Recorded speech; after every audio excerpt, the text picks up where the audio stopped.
নমস্কার। আজকে বিপরীত রাজ্য, এই বিপরীত রাজ্যকে নিয়ে একটি বিশেষ তথ্য আপনাদেরকে দেব। হ্যাঁ, জ্যোতিষশাস্ত্র মতে বিপরীত রাজ্য খুব ইন্টারেস্টিং একটি বিষয় এবং অনেকের জন্মছকের মধ্যে দেখা যায় বিপরীত রাজ্য হয়ে রয়েছে, কিন্তু অনেক সময় দেখা যায় বিপরীত রাজ্যটা কিন্তু ঠিকঠাক ফল দিচ্ছে না, বা ঠিকঠাক ফল পাচ্ছে না। অনেক মানুষ বলে যে দাদা দেখুন আমার তো বিপরীত রাজ্য রয়েছে, কিন্তু তার বয়স ধরুন 50-56 বছরের কাছাকাছি, তবুও সে বলছে যে আমি কিন্তু ফল পাইনি। ঠিক আছে, সেই গরিব তো গরিবই হয়ে রয়েছে। আপনি বলেন কি, বা অনেক জ্যোতিষীরা বলে বিপরীত রাজ্য থাকলে প্রচুর ঐশ্বর্য আসে। হ্যাঁ আসে, কিন্তু কিছু কন্ডিশনকে মাথায় রাখতে হবে বিপরীত রাজ্যের জন্য। কন্ডিশনগুলো আমি স্টেপ বাই স্টেপ বলবো, ভালো করে বুঝে নিন। দেখুন, বিপরীত রাজ্য মানে আপনারা হয়তো সবাই জেনেই গেছেন, ষষ্ঠ অষ্টম দ্বাদশ ঘরের অধিপতিরা বিপরীত রাজ্য তৈরি করে। তখন যখন ষষ্ঠ অষ্টম দ্বাদশ ঘরের অধিপতিরা ষষ্ঠ অষ্টম দ্বাদশ ঘরের মধ্যেই থাকে, মানে ষষ্ঠ ঘরের অধিপতি যদি ষষ্ঠ অষ্টম দ্বাদশ ঘরে থাকে তাহলে বিপরীত রাজ্য হয়। অষ্টম ঘরের অধিপতি যদি ষষ্ঠ অষ্টম দ্বাদশ ঘরে থাকে তাহলে বিপরীত রাজ্য হয়। দ্বাদশ ঘরের অধিপতি যদি ষষ্ঠ অষ্টম দ্বাদশ ঘরে থাকে তাহলে বিপরীত রাজ্য তৈরি হয়ে যায়।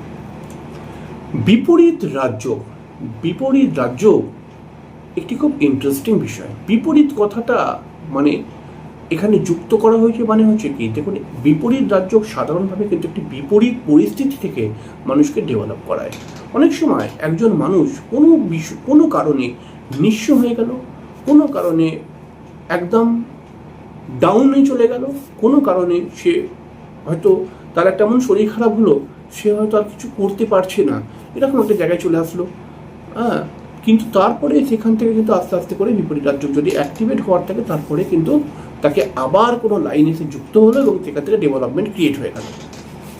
এইসব কথাগুলো আমি আগেও বলেছি। আমরা জানি যে বিপরীত রাজ্য 3 রকমের হয়: হর্ষ বিপরীত রাজ্য, সরল বিপরীত রাজ্য আর বিমল বিপরীত রাজ্য। ষষ্ঠ ঘরের অধিপতি যদি বিপরীত রাজ্য তৈরি করে তাহলে সেটাকে কিন্তু হর্ষ বিপরীত রাজ্য বলা হয়। অষ্টম ঘরের অধিপতি যদি বিপরীত রাজ্য তৈরি করে তাহলে তাকে সরল বিপরীত রাজ্য বলা হয়, এবং দ্বাদশ ঘরের অধিপতি যদি বিপরীত রাজ্য তৈরি করে তাহলে সেটাকে বিমল বিপরীত রাজ্য বলা হয়।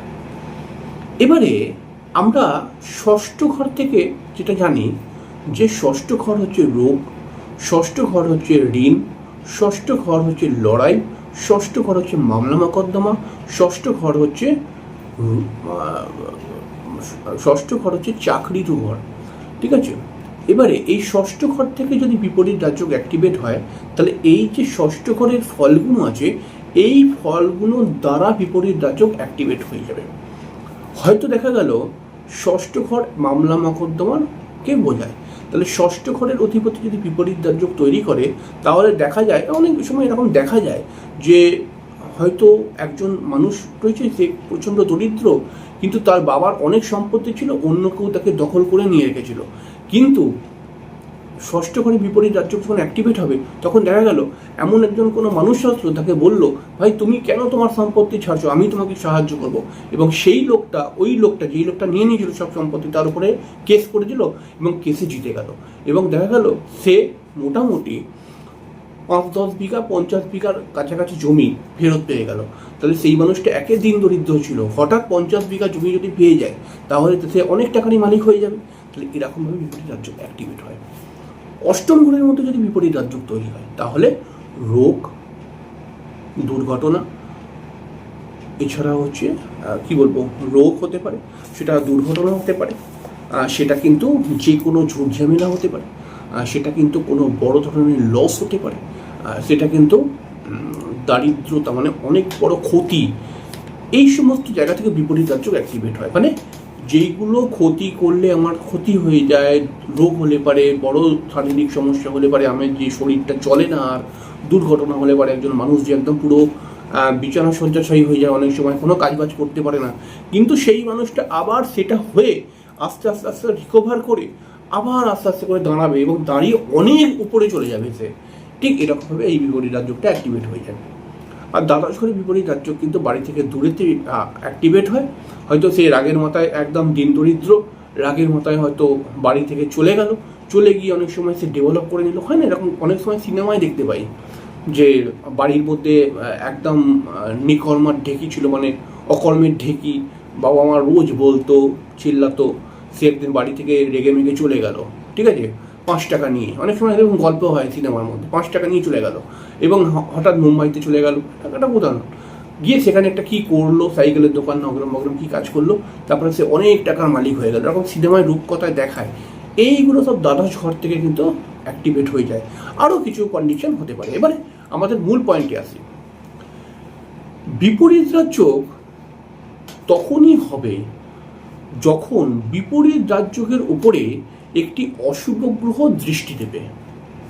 মাথায় রাখলেন, বিপরীত রাজযোগের উপরে অশুভ গ্রহ যদি দৃষ্টি দেয় তাহলে বিপরীত রাজযোগটা অনেক বেশি শক্তিশালী হয়ে যায়। এগুলো পয়েন্ট লিখে রাখুন। বিপরীত রাজযোগের উপরে যদি কোনো শুভ গ্রহের দৃষ্টি থাকে তাহলে বিপরীত রাজযোগ ফলদায়ী হয় না। বিপরীত রাজযোগ যদি অশুভ ঘরে, মানে অশুভ গ্রহের ঘরের মধ্যে তৈরি হয় তাহলে এই বিপরীত রাজযোগ আরও উৎকৃষ্ট হবার সম্ভাবনা অনেক বেশি। হ্যাঁ, বিপরীত রাজযোগ যদি অশুভ গ্রহের ঘরে তৈরি হয় তাহলে আরও উৎকৃষ্ট হয়ে যায় বিপরীত রাজযোগটি। বিপরীত রাজযোগ যেখানে হচ্ছে সেটা হলো ষষ্ঠ, অষ্টম, দ্বাদশ ঘর হবে। সেই ষষ্ঠ, অষ্টম, দ্বাদশ ঘরটি যদি যেই গ্রহটি বিপরীত রাজযোগ করছে, যেই গ্রহটি মানে ষষ্ঠপতি ধরুন অষ্টমে চলে গেছে, তাহলে অষ্টমে গিয়ে বিপরীত রাজযোগ করছে, অষ্টমপতি ধরুন দ্বাদশে চলে গেছে, তাহলে দ্বাদশে গিয়ে বিপরীত রাজযোগ করছে। তাহলে এরকম বিপরীত রাজযোগকারী গ্রহটি যদি তার মিত্র ক্ষেত্রে গিয়ে বিপরীত রাজযোগটা তৈরি করে তাহলে সেই রাজযোগটা অনেক বেশি শক্তিশালী হয়ে যায়। এরপরে লাস্ট একটা পয়েন্টও মাথায় রাখবেন, এগুলো আমাকে বিপরীত রাজযোগের সময় এই কন্ডিশনগুলো দেখতেই হবে। এরপরে আরেকটি কন্ডিশন দেখতে হবে। আমরা জানি ষষ্ঠ ভাবের কারক গ্রহ মঙ্গল, আমরা জানি অষ্টম ভাবের কারক গ্রহ শনি, আমরা জানি দ্বাদশ ভাবের কারক গ্রহ শনি। এবারে ষষ্ঠ, অষ্টম, দ্বাদশ এই তিনটি ঘরের মধ্যে বিপরীত রাজযোগ তৈরি হতে পারে। তাহলে কোন ঘরে বিপরীত রাজযোগটা তৈরি হচ্ছে দেখুন, সেটা আমার ষষ্ঠ ঘর না অষ্টম ঘর না দ্বাদশ ঘর। ওই ঘরগুলোর কারক গ্রহ যদি জন্মচক্রের মধ্যে ভালো থাকে, স্ট্রং থাকে, তাহলে পরে কিন্তু বিপরীত রাজযোগটা অবশ্যই পজিটিভ হয়ে যায়, অর্থাৎ শুভ ফলদায়ী হয়ে যায় আমার জন্য। অর্থাৎ আমার মনে করা যাক বা কারুর জন্মছকে অষ্টমপতি অষ্টমে বসে রয়েছে, মনে করা যাক, তাহলে অষ্টমপতি অষ্টমে বসে রয়েছে কিন্তু অষ্টম ভাবের কারক গ্রহ শনি জন্মছকে যেখানেই বসে থাকুক, সে যদি শক্তিশালী অবস্থায় বসে থাকে, স্ট্রং হয়ে, তাহলে এই বিপরীত রাজযোগটা কিন্তু আমাকে অনেক উপরে উঠতে সাহায্য করে। আর ধরুন দেখা যাচ্ছে যে বিপরীত রাজযোগ তৈরি হয়েছে মনে করুন অষ্টমে, কিন্তু অষ্টমের কারক গ্রহ শনি জন্মছকের মধ্যে পীড়িত হয়ে গেছে, তখন কিন্তু বিপরীত রাজযোগটা খুব বেশি ফলদায়ী হয় না, এরকম অভিজ্ঞতায় দেখতে পাওয়া গেছে। এবারে এই বিষয়ে আপনার কি বক্তব্য রয়েছে অবশ্যই কিন্তু কমেন্ট করে জানাবেন। অনুষ্ঠানগুলি কেমন লাগছে এই বিষয়টাও অবশ্যই জানাবেন। পরের দিকে আরেকটি অনুষ্ঠান নিয়ে চলে আসবো, ততক্ষণের জন্য নমস্কার, অনেক অনেক অনেক ভালো থাকবেন, শুভরাত্রি।